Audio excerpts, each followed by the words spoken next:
AIMIM के chief Bihar में अजीम इत्तेहाद के साथ आना चाहते हैं। दरअसल एआईएमआईएम के सरबराह असदुद्दीन ओवैसी इंडिया ब्लॉक के साथ आने के लिए ऑफर भी धमकी के तौर पर दे रहे हैं। बिहार असेंबली चुनाव में अपनी पकड़ बनाए रखने के लिए ओवैसी इंडिया ब्लॉक का दामन थामने को तैयार बैठे हैं, लेकिन इस ऑफर को लेकर इंडिया ब्लॉक तैयार नहीं है। दरअसल इंडिया ब्लॉक ओवैसी की पार्टी को बीजेपी की बी टीम के तौर पर देखती है। तो क्या यही एक वजह है या फिर सियासी हिकमत अमली कुछ और है, जिसकी वजह से इंडिया ब्लॉक ने ओवैसी से दूरी बनाकर रखी है? हम तो तुमको बोल रहे, अख्तरुल ईमान ने कहा हो अगर तुमको ये पसंद है कि दोबारा बीजेपी बिहार में ना आए तो हमसे हाथ मिलाओ। तुम नहीं मिलाएंगे तो याद रखो ये हाथ तुम्हारे गिरेबान से भी खेलेगा इंशाअल्लाह ताला। एआईएमआईएम सत्र असदुद्दीन ओवैसी की जानिब से दिया गया ये साथ आने का ऑफर है या सियासी धमकी, ये तो सियासत को जानने समझने वाला कोई भी शख्स समझ जाएगा। लेकिन जिनके लिए तेवर वाला पैगाम दिया वो क्या समझे, वो पहले जान लीजिए।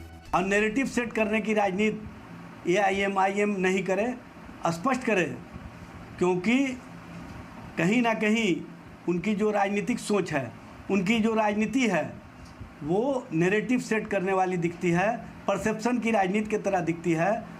जिस तरह की बयानबाजी वो मीडिया में कर रहे हैं, इससे अच्छा होता कि वो जाके इंडिया गठबंधन के शीर्ष नेतृत्व से मिलते और अपनी बातों को रखते, लेकिन वो ऐसा नहीं करेंगे क्योंकि ये तो उन पे ठप्पा लगा हुआ है। ये तो जग जाहिर है कि ये भारतीय जनता पार्टी की बी टीम है। लेकिन बीजेपी का नजरिया ओवैसी को लेकर कुछ अलग है। बीजेपी को लगता है कि एआईएमआईएम की जमानत जब्त होने वाली है, इसलिए एआईएमआईएम मुआविन व मददगार साथी ढूंढ रही है।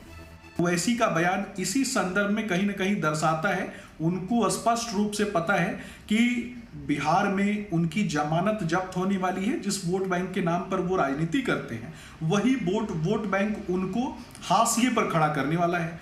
ओवैसी जी की पार्टी की विचारधारा क्या है, कितनी कट्टर बातें ये करते हैं, ये सबको मालूम है। राजद के लोग इनको बी टीम बताते थे और आज नई बात सामने आ रही है, हाथ बढ़ाया जा रहा है। ये रिश्ता क्या कहलाता है यह तो स्पष्ट होना चाहिए। असल में है ऐसा कि अल्पसंख्यक समाज को ये लोग अपना बदवा मजदूर समझते। हालांकि इंडिया ब्लॉक की इत्तेहादी विकासशील इंसान पार्टी का नजरिया ओवैसी को लेकर अपने साथियों से कुछ अलग है। ओवैसी साहब की पार्टी जो है जहां से लड़ती है, तो अभी तक तो देखा गया है कि जो बीजेपी को फायदा हो जाता है। तो हम लोग का तो मेन मकसद है कि भाजपा भगाओ बिहार बचाओ, बीजेपी का सफाया करना।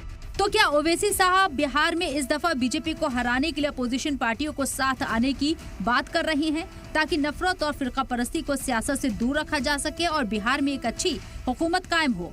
लेकिन सियासी गलियारों में इसके कुछ और मायने निकाले जा रही हैं। क्या पर्दे के पीछे कोई खेल है जिसे ऑफर के रास्ते चला गया है? ये तो आने वाला वक्त ही बताएगा। ब्यूरो रिपोर्ट, सलाम टीवी।